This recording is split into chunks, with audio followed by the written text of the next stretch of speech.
চোখের পাওয়ার এটা তো বর্তমানে খুবই একটা মানে বিশাল ব্যাপার যে আজকাল ছোট ছোট বাচ্চাদের এখন চোখে চশমা লাগে।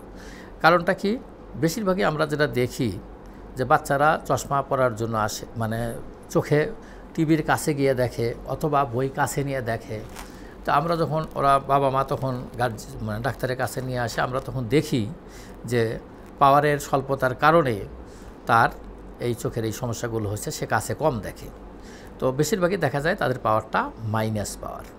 এবং ইতিহাস নিলে দেখা যায় যে এরা খুব বেশি পরিমাণে কম্পিউটার, ল্যাপটপ, ট্যাব এগুলো ইউজ করে। তা আমরা ধারণা করে থাকি যে এগুলোর থেকেই এর একটা প্রতিক্রিয়া পাওয়ারের উপরে পড়ে বা দৃষ্টির যে রিফ্র্যাক্টিভ ইরর, সেই রিফ্র্যাক্টিভ ইরর হয়ে থাকে। তাই এর থেকে ভালো থাকতে হলে এই ডিভাইসগুলোকে যতটুকু সম্ভব বাচ্চাদের কম ব্যবহার করতে হবে। আর বড়দের ক্ষেত্রেও তাই।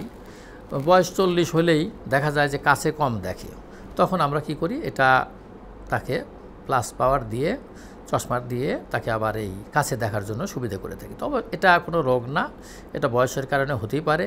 তাই 40 বছর বয়সের পর থেকেই কাছে যদি পাওয়ার লাগে তার চশমা পরা উচিত। সেরকম বাচ্চাদের ক্ষেত্রেও যদি পাওয়ার লাগে অবশ্যই চশমা দিতে হবে। চশমা না পড়লে তাহলে পাওয়ারের যে ইফেক্টে চোখের কিন্তু ক্ষতি হবে। সেজন্য চশমা লাগলে অবশ্যই চশমা দিতে হবে। আমাদের অনেকেই ধারণা চশমা পরলে, একবার যদি চশমা পরা হয় সারা জীবন পড়তে হবে। এটা আসলে ভুল ধারণা। চশমা না পরলেই বরং আরও দীর্ঘদিন পড়তে হবে। চশমা পরলে আবার চোখটা ভালো হয়ে যায়।